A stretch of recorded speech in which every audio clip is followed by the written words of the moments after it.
and I dare you to kiss Anezo after school. No, I'm not going to kiss somebody I don't like. You further prove my point, Wayne. You're gay, man. Get out of here.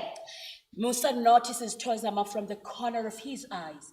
Thozama tries to approach him, but Musa runs away from him.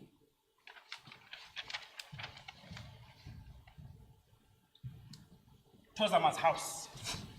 Thozama is sitting alone. He's wearing his older brother's jacket, his crown of feathers in his hands. He places it under the bed, looks at himself, and attempts at changing his voice. My name is Thozama. I am a man. I am a man. I am a man. Thozama's grandmother watches and disrupts him. Thozama, hi. I'm Danam. My plants look sad. Bring me the watering can. Let's go to the garden. Is it always necessary to water them, Makulu? It's very necessary. If you do not water them, they will die. The same way you will die if you did not drink water. I think it is good to let some things die sometimes.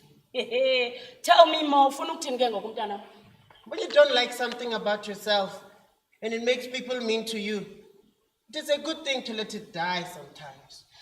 Welcome, Tanam. The worst thing you can ever do to something, especially a flower, it is to compare it with others. Everything and everyone is created differently. God, for instance. For it to be that way. Anyway, Jonga, it's getting dark. Get the watering can. Siame. Hey, that couldn't be further from the truth. A man is not a man because he speaks a certain way. He is a man because he values other people and does not make them feel less than that. You are going to feel like you are always alone, Thozama, but you are not. So instead of letting the flower die, it will be good for you to see its beauty and embrace it for what it is.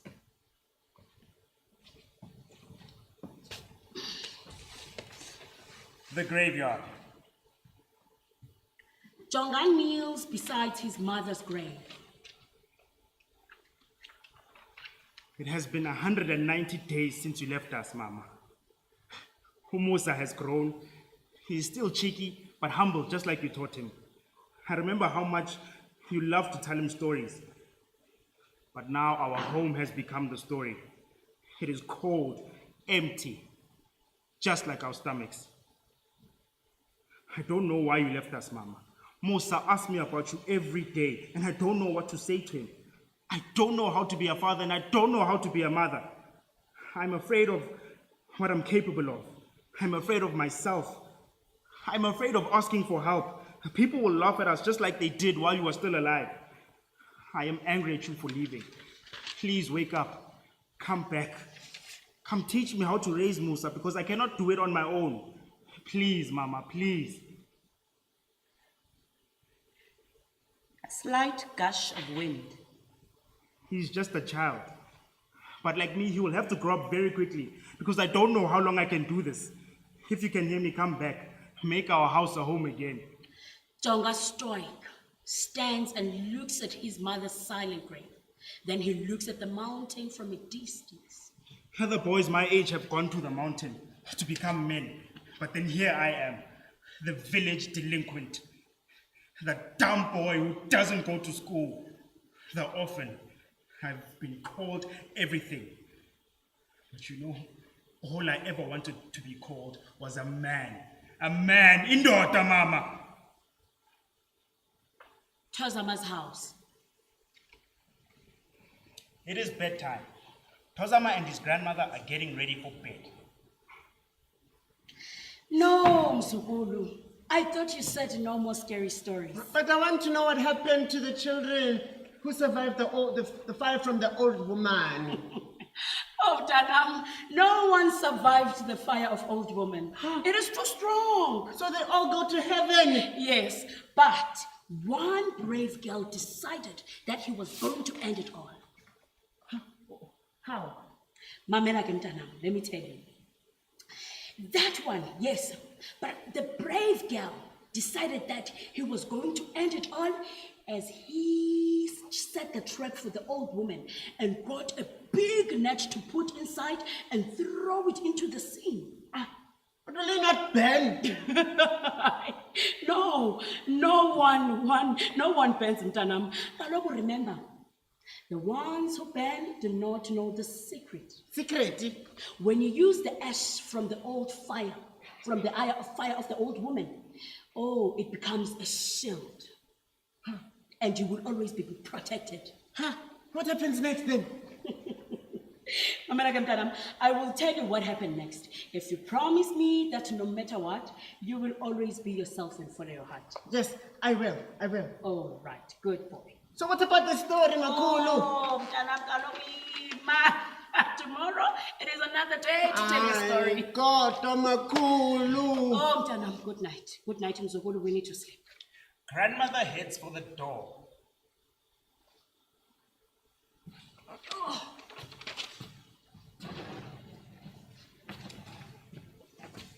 Makulu, Yes, Mtanam.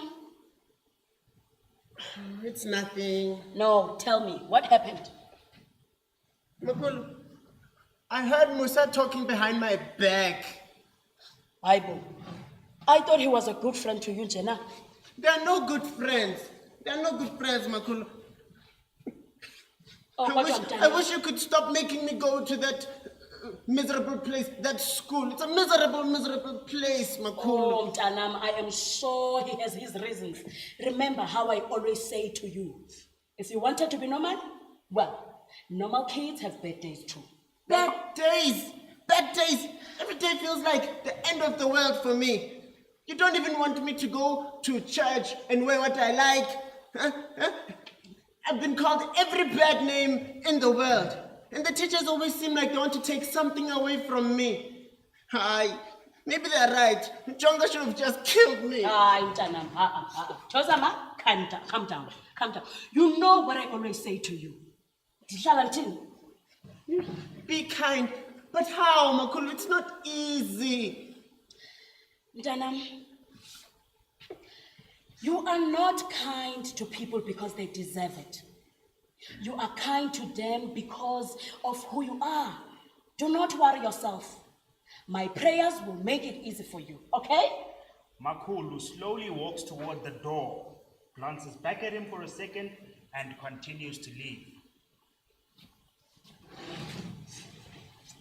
Makulu, Yes, my child. I love you. Makulu glances back. How much? This much.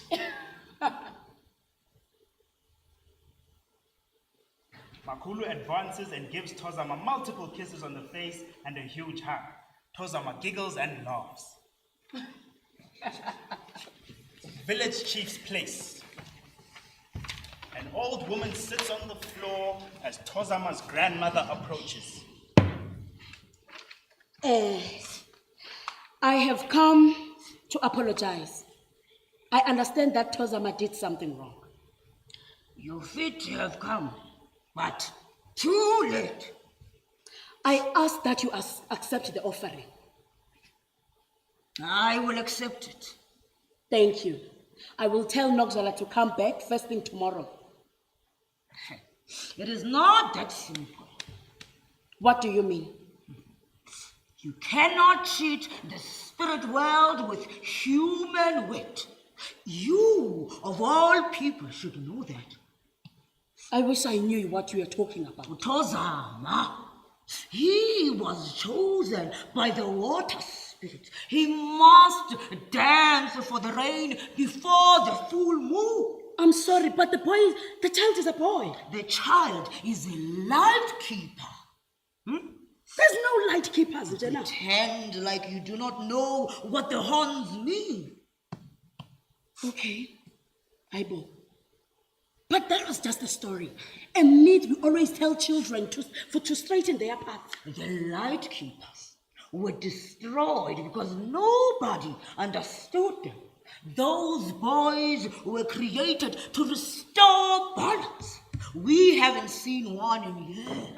Thozama has a fine responsibility. Susan, no. I will not allow it. To those horns are a symbol. On him, they are a target. If you continue to hide the child from destiny, all of us will die. What would you rather I do? Let him dance. Let him dance. Allow the boy to summon the great waters of heaven before the full moon. Thozama's house. Thozama's mother is carrying firewood on her head. Thozama's grandmother is sitting outside, knitting. Nokzola lingers. Nana, Hi, Bomtanam. I was not expecting you here so soon. The women of this village tire me. Where is it now? We were fetching firewood, and they started talking about Thozama. He wants to participate in the ritual yokuwela when the boys come back from the mountain. And so? Hayibo mama, since when do boys participate in such rituals? Whatever phase Thozama is going through must just stop. He is making us look bad, mama. Hi, Bomtanam. A phase. Is that what you think this is? Oh, it must stop. Whatever it is, I refuse to be the laughing stock of this village. Oh, Mtanam, you are making this whole thing about you, and it is not. Of course it is, Mama. I gave birth to him. Now I have the whole village talking as if there's a problem with my womb. A wise woman knows not to give ear to the village gossip. Mtanam, you are right. You are his mother, and he needs you now more than ever. He needs a goat hiding. You know what I think I am. Oh, Mtanam, you are not supposed to raise a child like that. You used to give us a good hiding, and here we are. Oh, times have changed, Kaloku. Yes, they have. And yet the rules of parenting remain the same. I would appreciate it if you would allow me to raise my child the way I see fit. Mtanam, Thozama has been chosen. We are nyanzeleka uba siwele. He has to do the ritual dance. What do you mean he has to? The spirit has chosen him. I told you, Mtanamba, when this child was born, he was nothing of ordinary. Mother digests. She's unhappy. Nokzola appears from hiding. Spirit chose wrong. It chose wrong. It should have been me. Thozama's house. Musa walks through the door. Thozama is sitting down, playing with his picture book.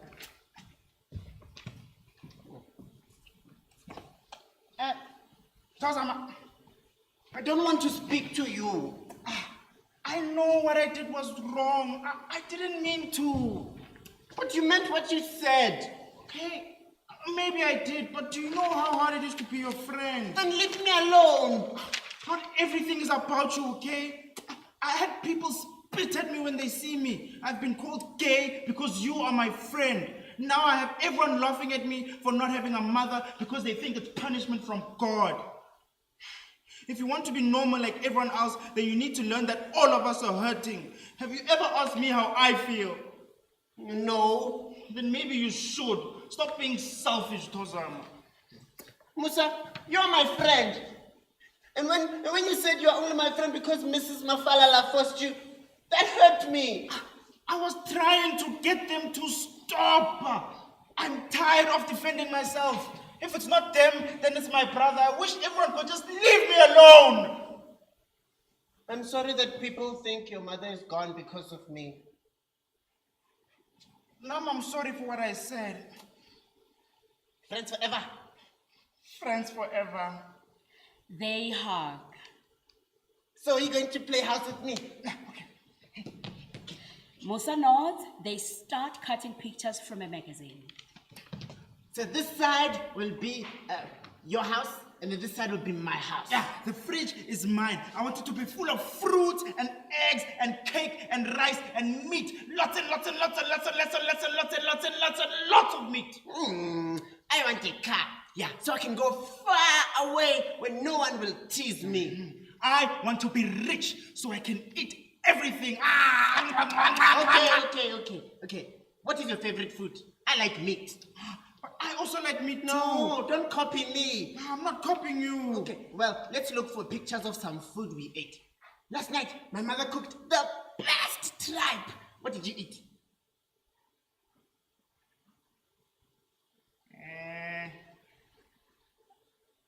We had rice, meat, and cabbage. Your brother can cook. Yeah. Musa, you're lying. I know my brother can't cook. I'm not playing this game anymore. Okay. Your brother can cook. Silence. When your mother cooks nice food, can you also invite me so I can come eat with you? Thozama's mother shouts from outside. Thozama! Ma! Thozama runs outside. Musa looks at the pot behind. There is homemade bread. He looks and then goes back to sit down. After sitting for a long time, he goes back again.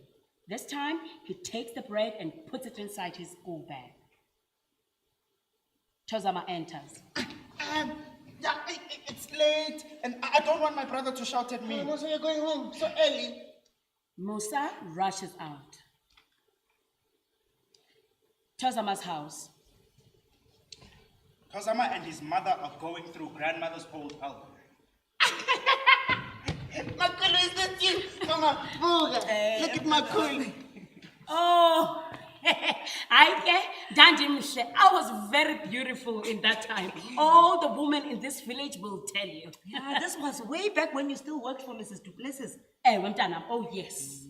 Who is Mrs. Du Plessis? Your grandmother used to work for a white woman, cleaning her house and taking care of her children. Oh, I was 25. 25 years I worked there, but they still fired me. Oh. Where do white people live, Mama? In the big cities, they have big houses and beautiful gardens. Makulu, will you take me to where the white people live too? Oh, Mtanam. Do they fire children like the old woman does? Mamela kaloku mtanam. Miss Du Plessis is old now, my child. But one day, your mother will take you to see the big cities. Yeah. I want to have a big house with a beautiful garden. Yeah. Just like her. And you will grow up to have so much more, my child. Mama, is everything ready for tomorrow? Oh, yes, it is ready. Manti, can you check your sister's song, mtanam? Haibo, Thozama, tell me, what happened to the bread that was inside this pot? I don't know, Makulu. I didn't eat the bread. Thozama, bread won't just disappear from the pot. I swear it wasn't me. Thozama, you know what I always say about telling the truth? I'm telling the truth, Makulu. I swear. Thozama's mother and grandmother are left bewildered. The street.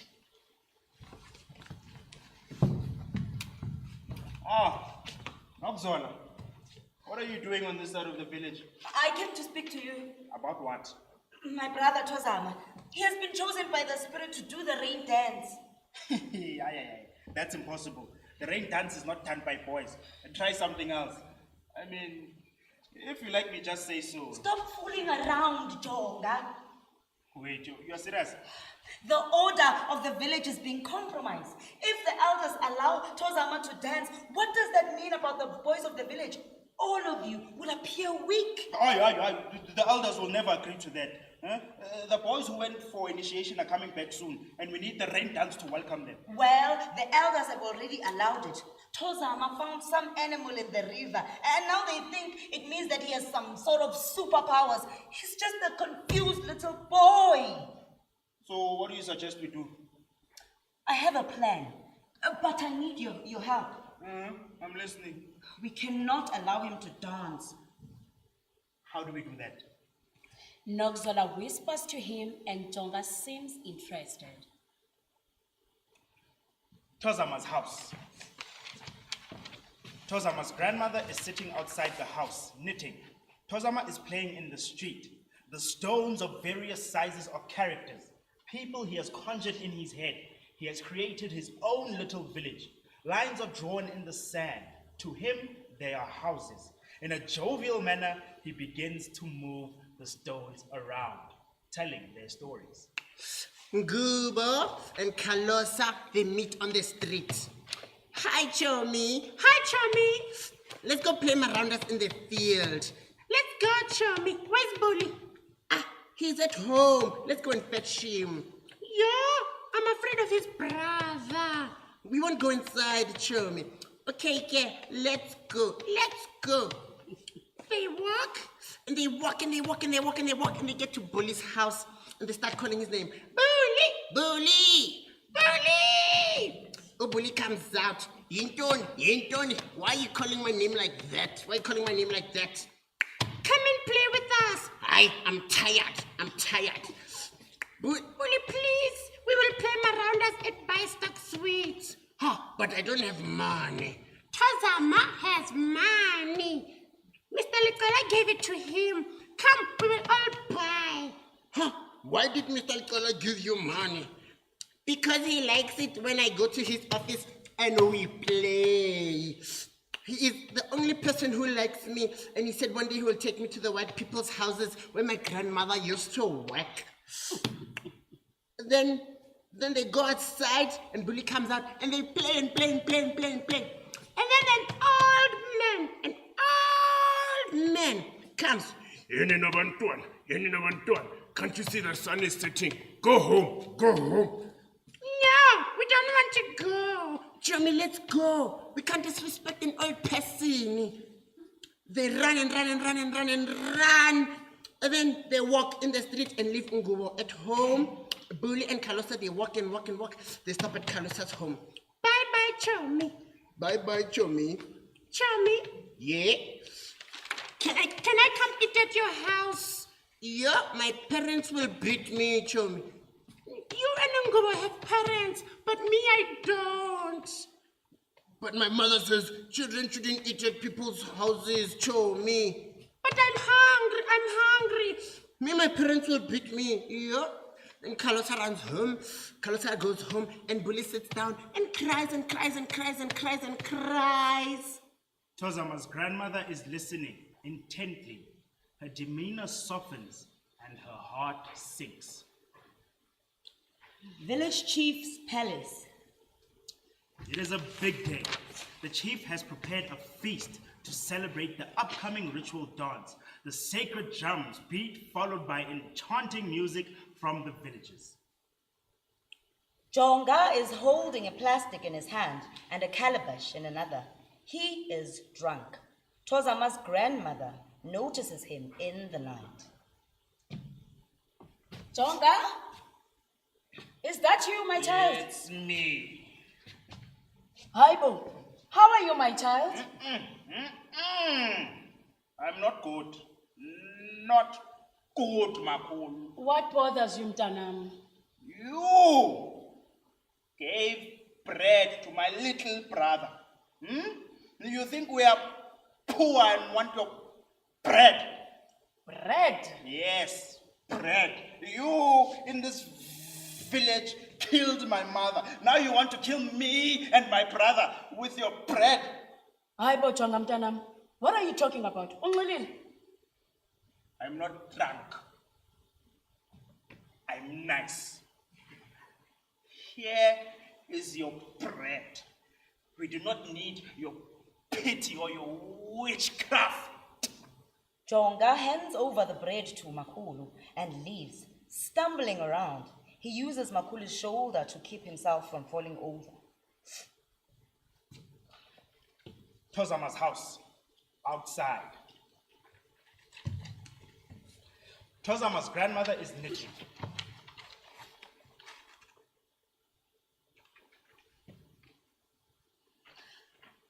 I spoke to Jonga Mtanam. That boy is not good at all. He was drunk. And I do not even think he's taking his mother's death very well. You'll get over it. Kaloku Mtanam, they have no one.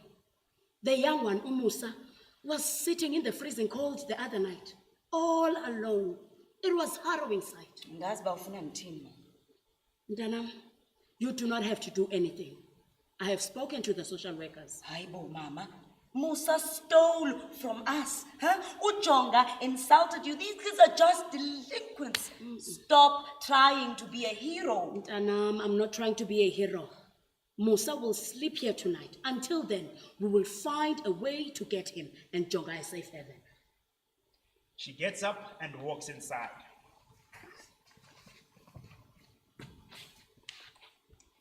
Musa's house. Jonga and his friend are sitting across from each other from the table. You know, this village is so boring now that these boys are about to come back from the mountain. Jonga, bruh. Do you still wish we had gone with them? Gone with who?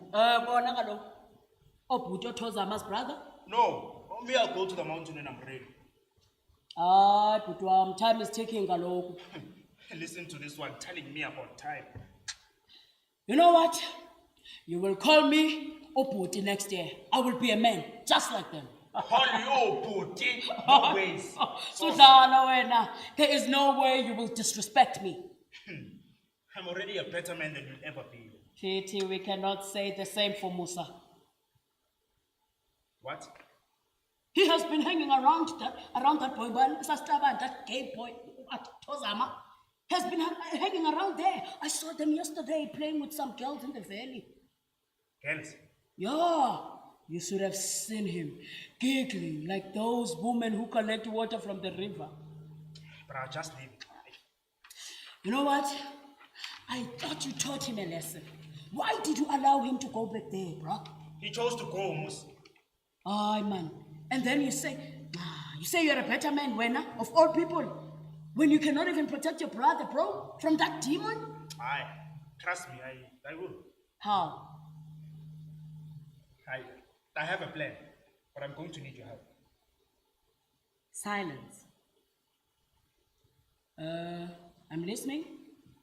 The friend leans in. They whisper to each other as a song rises from behind them. The village street. Nogzala and Jonga meet Thozama and Musa playing. Again, guys. Let's try again. Mama Katazile, tech shop. Thozama!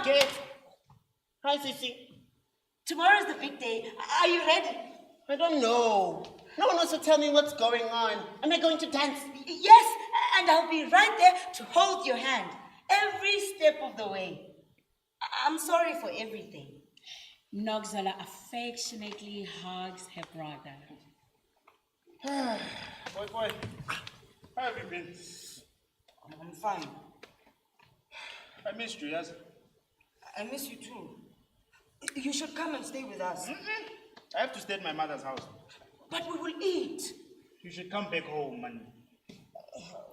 I like it at Thozama's house. You must ask Thozama's grandmother. I'm your brother. She's my mother now. You have a home? Yes, a new home and a new family. Oh, so you don't want me to be your brother anymore? I do. Okay. So you want to leave us just like how our mother left us? No. Then come home with me. Don't take me away, please, Puti. Don't take me away. Okay, I will not take you away, ne? But only if you and Thozama come with me and Nokzola into the valley. What is happening in the valley? We're just going to watch some boys do some stick fighting, and then Nokzola will teach Thozama a few tricks before he dances for the rain. Ne? Does that mean you've forgiven Thozama? Yes, just like you said. Thozama is our brother now. I want us to build a relationship. Okay, let's go. I don't want to go back to the mountain. Nothing will happen to you. I'm here to protect you, Mos. Eh? Oh, but you don't like me. Come on, man. That stuff is all in the past. Come, let's go. I'll buy you sweets when we come back. And then you'll take us home after. Of course. They climb up the steep landscape, hopping and running, and Jonga chases them around. In the valley, there are no boys, just Jonga's friends, sharpening the end of his wooden stick. Oh, where are the boys? They're on their way now. Somewhere. No, I think we should go back. No, don't. I'll teach you how to stick fight while we wait. Ne? Teach me first. Oh, okay, Musa, you are up first. Jonga takes a stick and throws it at Musa. He teaches him how to defend and attack. Musa struggles, but Jonga is patient with him. They start a new round. Jonga pretends like he is defeated. I got you. Yeah, you fight well, my boy. Just like you. My brother can also fight. Oh, your brother can also fight. Let's see how you fight. Suka. Your brother is just as weak as you are, Wena. Yeah. Musa is not weak. Just wait, I have to show him a few things. You have to teach me how to attack too. Okay. Show me which hand do you use? My left hand. Okay, so that means you'll hold the stick with both hands, and then you'll defend using your left hand, and then you attack using your right hand. Yabon? Thozama hoists and stick on his right above his head. Jonga pretends to hit his rib. Oops, you see? You must protect your important organs. And don't allow me to hit your face or your body. Okay, let's try again. Okay. They practice. Jonga's demeanor softens. Thozama is starting to get a hang of stick fighting. You see, now you've got it, Mose. Yes. Jonga's friends disturbs. Maybe I think they should just fight both of each other. No, they're not ready, these ones. What do you mean they're not ready? Come on, bro, cut it out. They're just kids, eh? But they're age mates, these people. They're not kids. Are you guys not? We are. So, there you have it. Just one round. Let's see who is stronger between the two. Musa and Thozama pick up their sticks. They begin to fight, but Thozama is hesitant to get closer. Musa makes the first move. It is all fun and games. They giggle and laugh. Musa deals the second blow to Thozama, but this time, not as gently. Thozama's emotions aroused as he also goes in with another blow. He fights and forgets the teaching. The two boys now are seriously fighting each other with sticks. The fight intensifies. Thozama is winning and he eventually gets into a position to deal with Musa. The final blow and he doesn't. Boys, stop, all right? Ebra, why are you stopping them? We can't do that. Hey, Anina, go ahead, fight. So your brother is just as weak as you are. Musa's not weak. Musa, Okay. He's weak. He's very weak, this one. First, they give him bread. Now, they take him and teach him how to be a woman. When are you ever going to stand up for your brother? No, man, now is not the time. When will it ever be the right time? We did not give Musa bread. Nokozalo, you know this. But you taught him how to be a woman. No. No, son. Who are you talking to like that? I'm sorry. Okay. What are the rules of stick fighting? The winner takes on the next opponent. And then, of course, that will be me. Man, you'll hurt him, boss. Ban. My Zokane, not more than that. Not more than his brother. Oh. You know what? I am here to protect all the men in this village from this demon. Is our one? As maybe you are right, Brenda. Let's see how strong he really is, eh? Jonga pushes Thozama to the center. Thozama is hesitant. Hey, when I come fight, when I son, come fight, when I son. Where do you think this sissy boy nonsense was going to take you, huh? Jonga throws 2 sticks at Thozama. The older boy prepares himself. Jonga's friend does not waste any time. He goes in with the first blow. Then another. Thozama is on the floor. He picks him up and hoists him up in the air. Helpless, Thozama gets another on the ribs, his legs, torso, and head. Thozama's house. Grandmother is searching all around the house. Thozama! Namto! Thozama! Aibu, where are you, Thozama? We need to go. Silence. Dead silence. Thozama! Grandmother leaves the house. She is screaming out Thozama's name.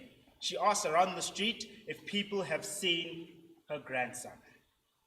The mountain. Grandmother arrives. Thozama is badly beaten. You little... Hey! Hey, Nina! Get away from here! Go! Get your hands away from my child! Ntukwana! What is the meaning of this? They do not want his kind here. Oh, so is that all he is to you, Mtanam? Hey, a monster that needs to be discarded. All I ever wanted was to be a little girl and do what little girls do. But he took that away from me. Tula! Do not even backchat me. You never really liked me when I'm a cool. And I know it. Thozama has always been your favorite. Say one more word. Say one more word, and I will sew that mouth shut with a red thread. You abuse and kidnap your brother, huh? And you play a victim up. What she did was right, Makulu. You know, if we allow these young boys to be gays in this village, it will be the end of manhood. Let it be the last time that you use those words. There are no gays in this village. Only light keepers. And if we allow you to have that mentality, it will be the end of values that keeps us together, man. Values? None of you elders know values, Makulu. All you do is speak up for us. And then when we speak up for ourselves, you call us delinquents. This boy should die, man. You put your hands on him again. You put your hands on him again. I damn it. Grandmother throws a rock at Jonga and he ducks. Look, Jonga, you have betrayed your childhood and traded it for hate, Mtanam. You lost your mother, but you cannot search for belongings in manhood. If you continue on this path, you will end up on the side of the road because you sold your humanity for a hat and a stick. Yantiv, wena nokusola. Dithi wena, you are mean because you think you need to perform to be loved. Stop it, man. You are worthy. Somewhere between your big toes and forehead is a woman who is a ball, chain, and whip so that you can have a life. And this is how you take us. So what if Thozama dances? What if Thozama dances? It only means you will live in a bountiful land. The world has failed you, Mtanam. But I will be damned if I allow you to fail each other. So to go to Makulu. No. This whole thing stops here. She throws another stone. Jonga and his friend run in opposite directions.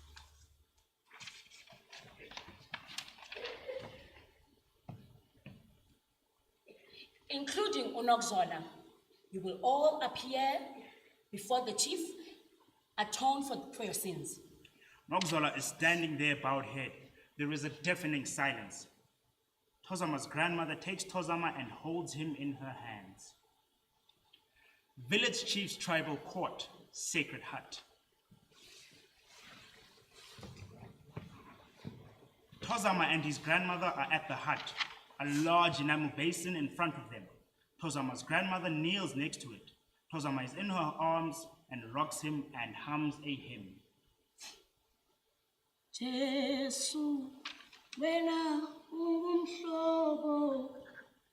off your shirt, Mtana. It hurts. It's painful, Makulu.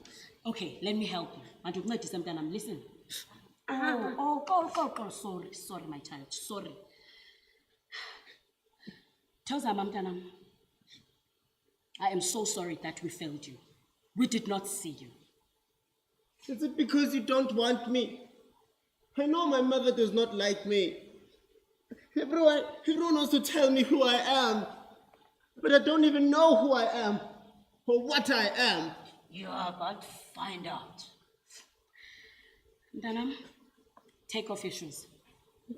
Get inside the water. But it's cold. Thozama gets in. Get inside. You see, these waters are sacred waters. But why did you bring me here, Makulu? Because, Mtanam, this is where people like you come to heal. Boys who play with girls and love crowns and feathers. Boys who are called weak because they think they are queens. You are not the first one of your kind, Mtanam. There were people like you before. You are not an alien, nor a problem. Kids like you are important to God. The Creator has made you because you are keepers of light. You are a keeper of light. This is what you are. The Spirit has chosen you. Now, bring down the ring. Thozama's grandmother hands Thozama his crown and a pair of feathers. She delicately pours water over Thozama's wounds. The mountain.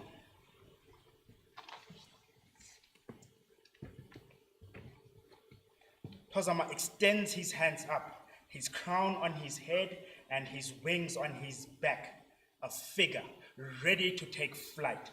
He begins to dance.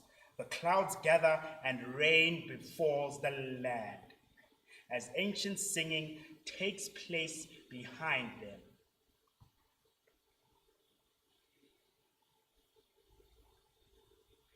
The end.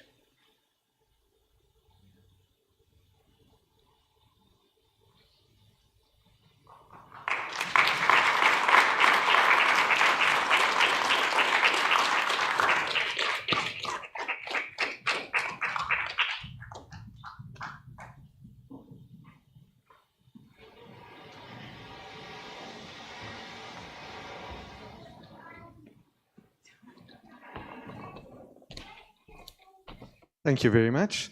I know there's traffic, so those of you who need to run, please, you are excused. You're more than welcome. We will continue the conversation. I'll wait for the director to just come to stage.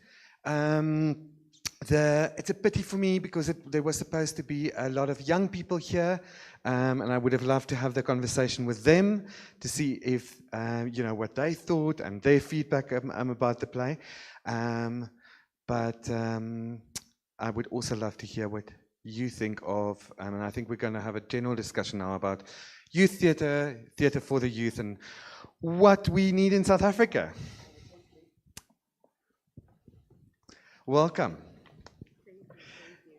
Congratulations with this first reading. Yes, it's our first reading. Yes.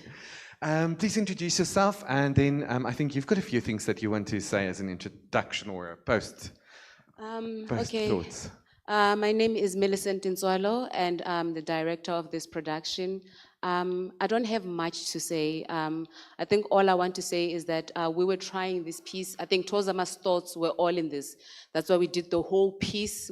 He wasn't going to be here, so we had to do everything and then get feedback from you guys to see how did you guys get the message of what Thozama was trying to say. Yes. It's a pity that the writer isn't here, Yes. because that's the whole idea of Teksmark, is that we actually speak to the writer. But I think I'm going to give my thoughts. Definitely an edit. I think a strong edit is needed. And I'm wondering about, the message is clear and maybe too clear. So I think the writer can work a little bit more subtle with the subject matter. I would have loved to know whether it's too blatant, whether it is, who's the age group that this is for? The age group, we really did not discuss it, honestly. Do you have an answer?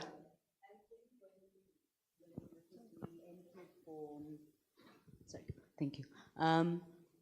The age group was around 12, 14, somewhere there. So 14, between 10 and 14. So pre-teens. That's 10 and 14. That's what it was for, yeah. Yes. Okay. I would love to hear your thoughts. I think it's extremely exciting that there's subject matter there that I think, definitely in my youth, no one would have discussed it or made youth theatre about the subjects that are in this play, which is quite wonderful. Your thoughts, please.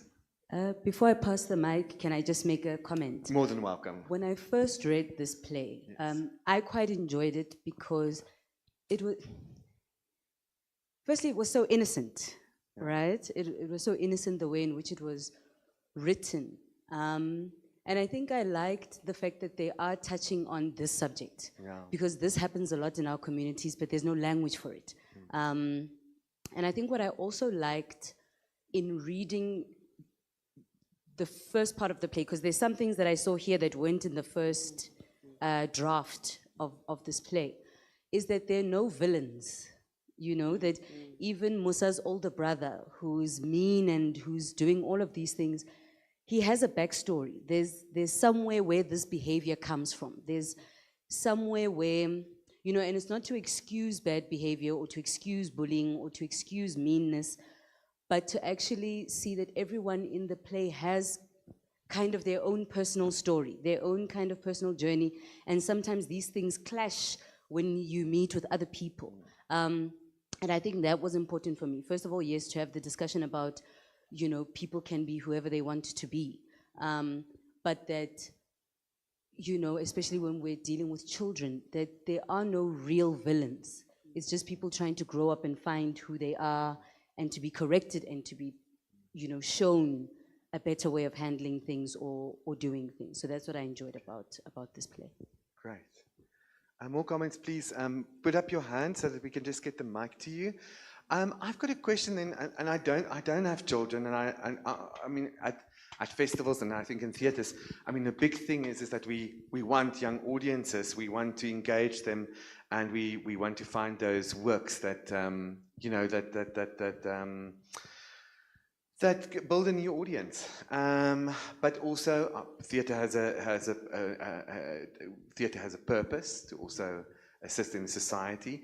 But my question would be, if this play is for 10 to 14-year-olds, and I hope there's people here who have children of 10 to 14 and who could answer this possibly.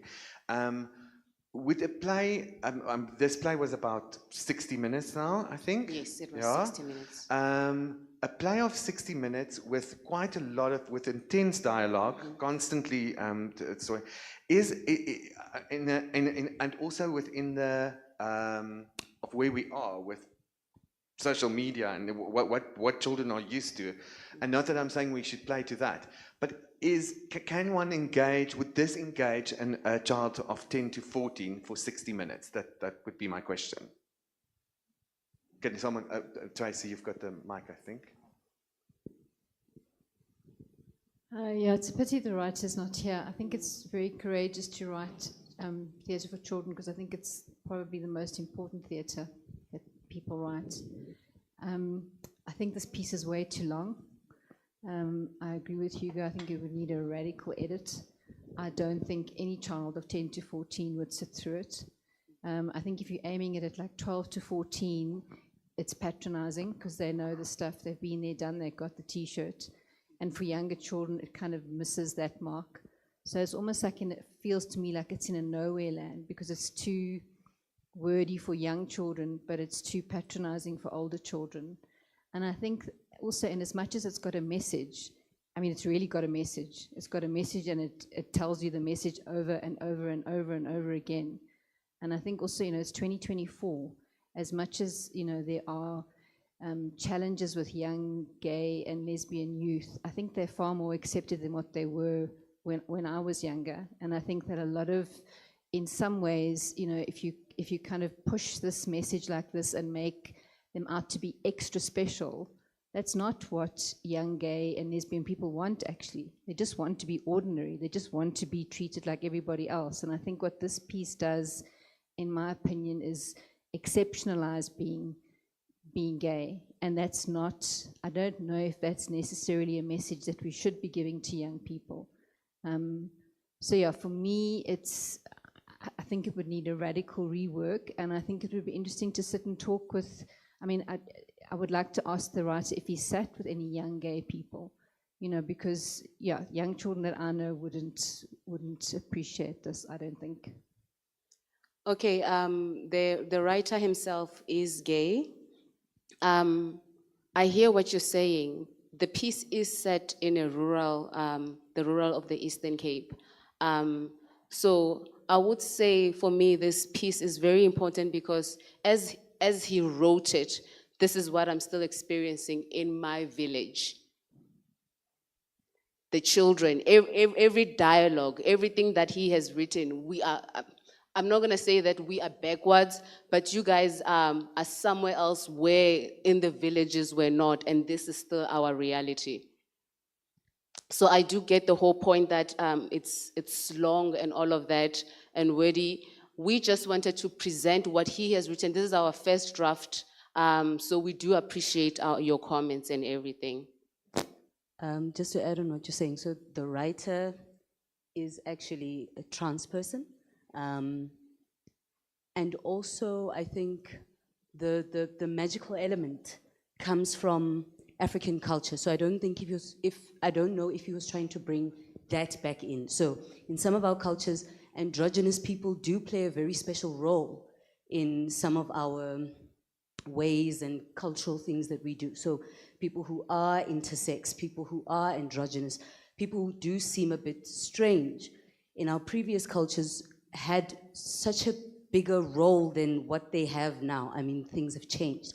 So I don't know if maybe the writer was trying to comment back to that, as you're saying, like it is based in rural Eastern Cape. And I would like to say that we mustn't take for granted that just because on TikTok and on the television that we watch, people have these conversations. In our ghettos, this is still very taboo. I mean, I'm 37 years old. I work with children all the time from very, different backgrounds and whatever. And I just want to comment on the dangers of assuming that just because in the settings where we are, something is more acceptable, that it is acceptable in other places. In a lot of South Africa, this is still a very big taboo topic. Some people would even walk out listening to this.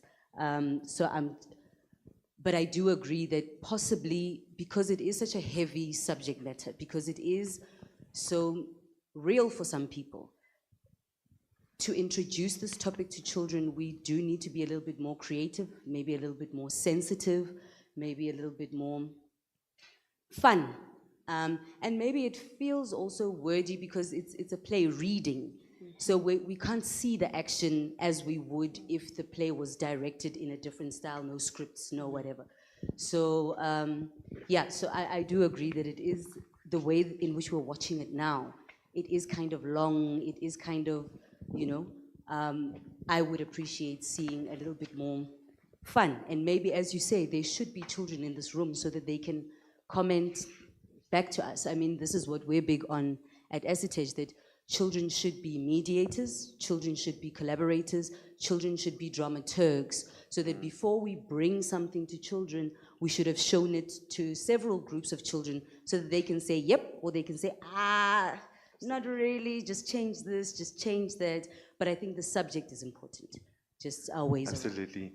And I think it's really a pity for me because I would have loved that we have this discussion with the writer, because that's what this whole project is about.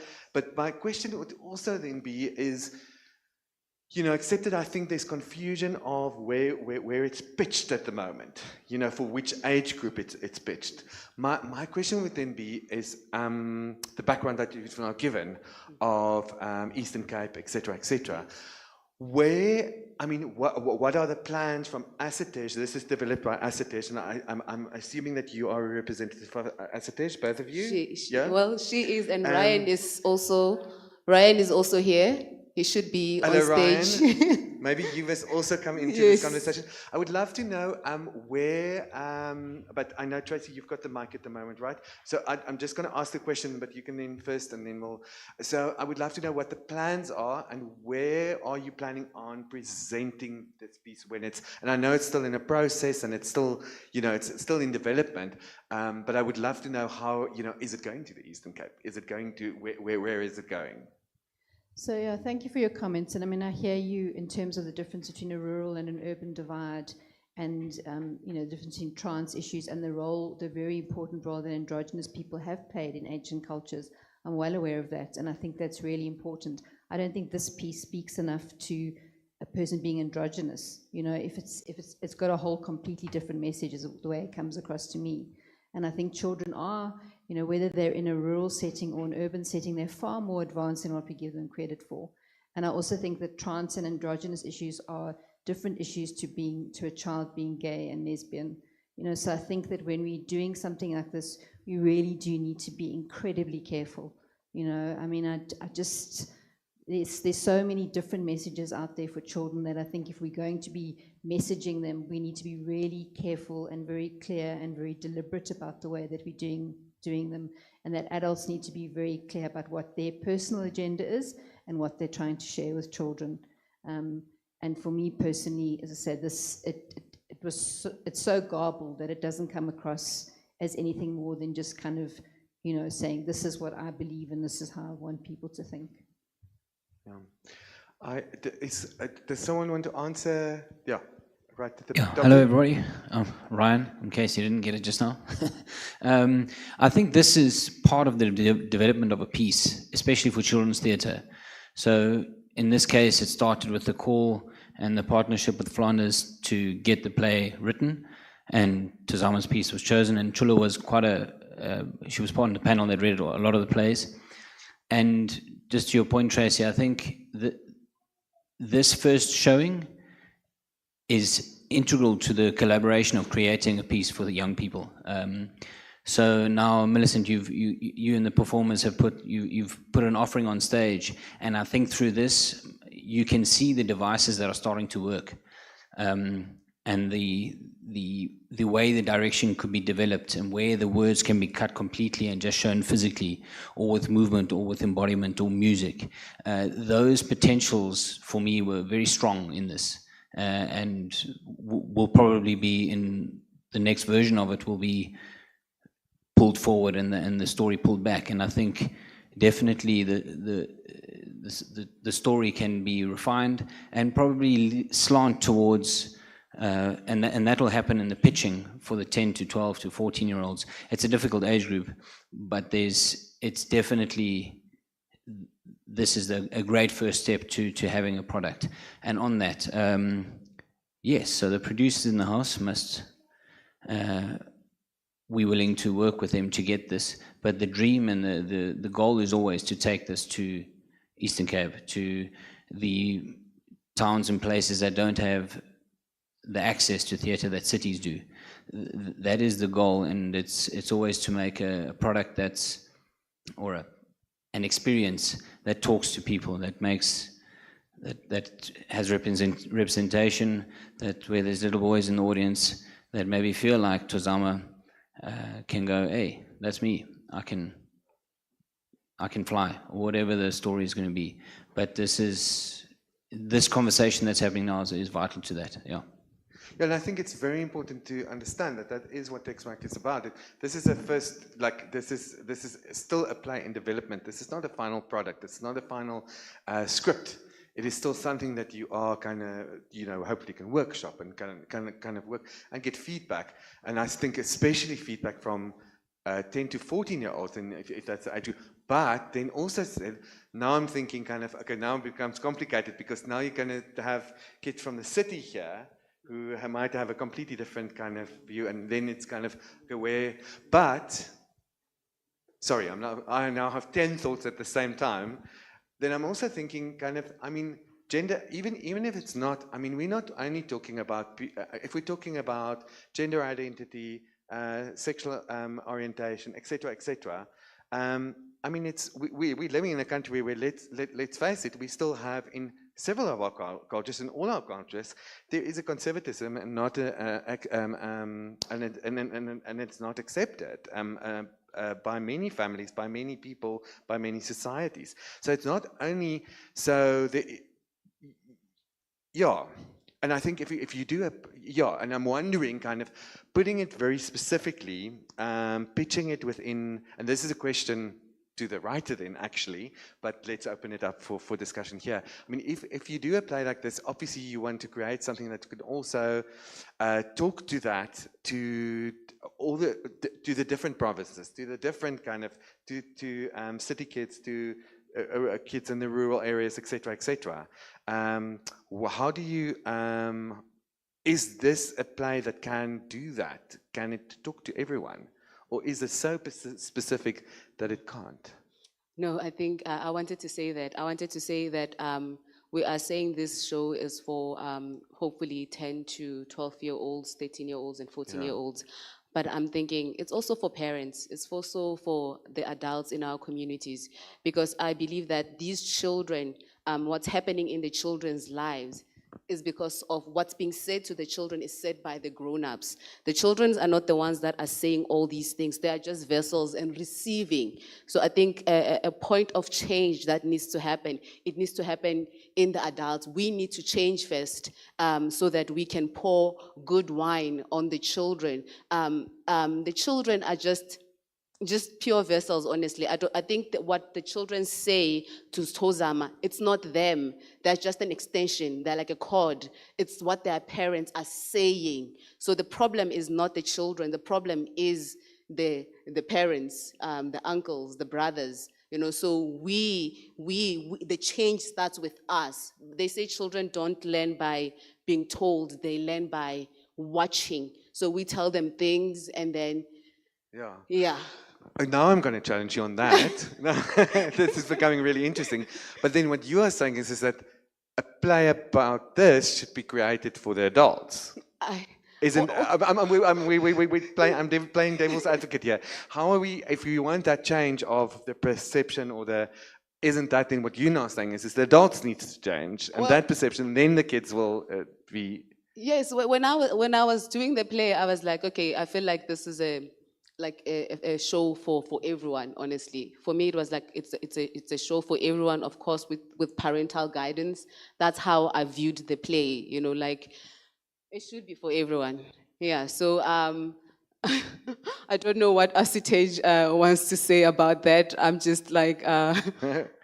No, we're asking, please, just raise your hand and I will bring a mic if you've got any comments or want to. Leanne, you've got... There? Yeah, thank you for the play. My personal opinion is that theatre, especially children's theatre or made things that they call children's theatre, is actually for everybody. So I agree with you there. I just want to go back to the text again.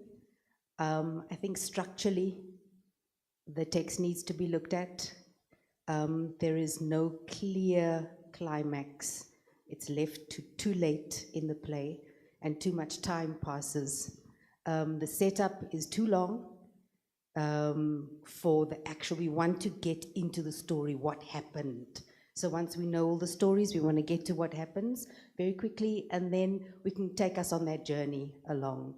But I do think that there needs to at least be a climax. You need to pull it right back and, look at the halfway mark or just over the halfway mark and then go into the denouement afterwards. But there's a very good base here that you can use as a launching pad into where the play needs to go. And there are moments that can be, I see what you've tried to do, there are moments where there can be an extension of time, there can be a slowdown of time, there can be a speed up of time. All of that, those technical devices can be used to push towards the climax and then to move further through the plot. But for me, the length, the 60 minutes, I don't have a problem with that. Quite frankly, I think that children should watch theatre, or we should be watching theatre that is longer than a TikTok reel of 3 minutes. And also the lesson is 45 minutes long. Teachers are used to getting into a lesson, then they have to first quieten children down for 10 minutes, and then there's 20 minutes of the lesson, and then after that, again, everybody's packing up to move to the next classroom or something. I think theatre is at a spot where the challenge is, how do we as theatre makers build the story in a way where it is so enthralling, it draws you in to such an extent that you don't even notice the 60 minutes. Obviously, for that to happen, you need time, there needs to be the development, people need to be ordered to play so that you can get to that point.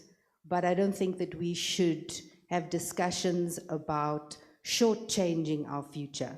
I think the idea is that we want to give them a longer attention span and move them towards a place of really discernment at the end of the day.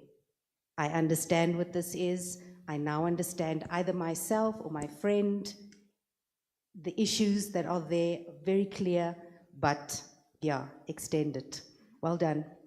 Thank you. That's fantastic advice. Thank you, Leanne. Yeah, I think it's important to, I think there's very specific questions that you need to ask to focus it. I do want to say, I mean, it is incredible what Asitesh does in South Africa for youth theatre. So thank you to Asitesh. And I hope we can, in future, I will get to the hands that are up now. And then also to the Flemish representation, I'm not sure, I don't think there's anyone representing today. But there is. Hello, welcome. And thank you for supporting this kind of initiative. I think it's really important because I know that, I mean, the Flemish youth theatre are extremely exciting, and I think there's a lot that can be transferred and learned, and vice versa. And I think the stories that we've got here might be interesting for Belgium as well in the Flemish. So thank you for that, and I hope that's something that we can build on. Yeah, but we've got such a wonderful, weird, and I think my main thing is I don't know what that kind of theatre is. Like you say, Leanne, I'm saying kind of it needs to be shorter, but then you're saying no, 60 minutes, and it's right. I mean, I can watch a 3-hour play, but it feels like 20 minutes, or you can watch a 20-minute play and it feels like 3 hours, and for kids it must be the same. I mean, and we shouldn't look down or create, and I think that's the thing that Asitesh does. I've got Tracy, just quickly your comment, and then I'm going to you for the last comment. Yeah, just one quick question. I mean, I agree 100% with Leanne. I've sat with children in 60-minute productions that have felt like 15 minutes. So children can definitely sit through a 60-minute production, but this is not the 60-minute production that children are going to sit through the way that it was presented. And then I just have a question from an Asitesh point of view. If you say this was an open call, how many plays were you presented with? And if this is the best one out of all the plays that you've chosen, what is the caliber of the other ones? Because we've recently had gone through an exercise with an organization in Cape Town where we were asked for plays written for children, and we had really poor submissions. So I'm just interested to know what the quality of the submissions were and why this particular play was chosen. Let me just answer quickly and then just give back to him so that his hand has been up for so long. So I think we had about 20 submissions, and there was a good top 3. So like I'm saying, what you're seeing now, I'm also seeing some elements for the first time. They weren't in the submission, so they had to go back and rewrite. So there were top 3, and there were like 5 or 4 good ones, but the rest were really the patronizing stuff. I think when people write theatre for children, they think they must pretend to be children or pretend to act like children, and no, children are very intelligent, children are very smart. So yeah, it was a difficult choice between 3. There was also one other very good play, but I think we also had other factors in choosing. So it wasn't just the play itself, but it was also the writers and all sorts of other criteria. So it wasn't just the text that made us choose. There were also various other factors that make us choose. But yeah, no, some of the submissions were, they were difficult to get through or even speak for. And I think maybe that's what we're trying to do more of, to have more of these opportunities so that people can learn from playwrights who are very experienced in working for children, because I think a lot of us in South Africa still don't understand what theatre for children is. And a lot of successful plays, I mean, I also serve on the NALEDI Awards panel for the children's panel. And a lot of what wins is Beauty and the Beast, Pinocchio, whatever. And we're trying so hard to find South African written plays, original South African content that can also win awards, so that, you know, we don't have to run to Europe every time we want something good for children. So, yeah. Thank you. We've got. Yeah, Yes, there we go. Hello, my name is Jason. I just wanted to talk on the target group. I feel that this is the sort of play that can be adjusted for various age groups. Like, for example, if you're going to present it to children, perhaps some elements could be tweaked, yes. Perhaps some excitement could be enhanced, yes. But when you're talking to an age group of adults and you're trying to send a certain message, there are certain points that you need to touch on, like, for example, how the director spoke of that the children are basically just reflections of us, and how we need to be more, what is, for lack of a better word, woke, or more aware of what is happening in the new world, and not pass our prejudices onto our children, you know, because that's really what happens most of the time. A child is not prejudiced. They normally like see, oh, okay, so mom hates homosexual people. Perhaps that's what to do. And when you come to the theater, you forget that you're actually learning something, and in the learning, you kind of also lose track of time, like someone said. So I think for an adult age group, it'll do the play very well to be more direct. And then for the children's age group, it'll also be, it'll also do the play very well to be more relatable. So that's just what I think.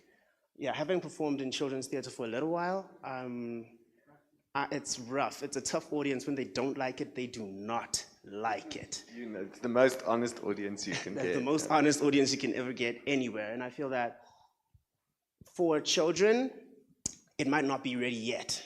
For adults, might need some tweaking there and there. But I do see a lot of great potential as a South African original play. I really do see it. It tells an international, a world-known story in a South African way, which is kind of hard to find. So good job to Sasikhe for finding this. And yeah, thank you all. Thank you. Yeah. Hi, everyone. There. Hi. I just wanted to share my thoughts as a young audience. As someone who's in their 20s, the play felt nostalgic because of like the game they played, and you know, some of the things that I was exposed to growing up in the community when I was young. And you know, the innocence of it, you know, with the grandmother encouraging the kids to be themselves, you know, and not conform to society's projections. To me, it gave a message of, you know, being yourself, and it was like that message was brought up like many times from the beginning till the end, which I think is not a bad thing, because you know, there's a different type of audience. There's those people who get it earlier on, and there are those people who get it like later at the end of the play. And also, I think I would get that message regardless of the subject matter, but I feel like for some people it might, especially for like the younger ones, it might bring up a different message because of the subject matter. And also agree with him with, you know, it could be tweaked for different age groups, and also, yeah, the play has a universal theme, so yeah, it was good. Thank you. Thank you very much. Do we have anyone else who wants to say something? No? Yes, you've got the last word. So I think what we like to discourage at Sasikhe is to say things like, oh, but the play can be enjoyed by everyone. Of course it can. But theatre for young audiences is specific. You know, when something says, this is for adults, we respect that. When we say, this is for these people, we respect that. So I think what we're also trying to do is get people to respect the 8-year-old, write specifically for them. Yes, other people can enjoy it, and it's fine if they do. But does the 8-year-old who it is intended for enjoy it? Does the 9-year-old, the 15-year-old, the whoever? So I think that is what we are trying to do here now, to say, writers, let us try to write as well as we can for that age group. And that's why I also want to stress again, working with children is important. Creating with them is important. Things change so fast. When I was 17, I was a different way to how 17-year-olds are now, and that's just a fact. And so yes, that is something that we want to encourage. I will say that, just back to Ma'am's question about the submissions, that a lot of also what we read was either looking like it was aimed at 4-year-olds or aimed at 18-year-olds. So I think even this preteen age group is difficult. You know, it's where the people are getting their puberty happening, and so they're not really teenagers and they're not really children. And so I think it's very difficult for a lot of people to write for this age group, like specifically for 12, 13, 14. But I think we do need a lot more work on that, and that we should, make more of these mistakes and have more of these conversations so that we can go in the right direction. Because without this conversation, we don't know and we assume. But let's bring the children. I'm also so sad that some of the children that I wanted to be in this room today couldn't be here, because it's important to hear what they're saying. We can discuss all we like. We can say whatever it is that we like, but it doesn't matter up until the kids are watching and can say yay or nay. And I think that voice is very important. Yeah, I would have, and I really hope you can test this on that age group some other time, so that they can give you feedback, and then whatever was said here, it doesn't matter, because they're the real critics, right? But the thing is, what I wanted to say, what is scary to me, and that's what's so difficult, if we're talking about, pitching for that specific age groups and age groups, is that, I heard about 11-year-olds that are watching porn.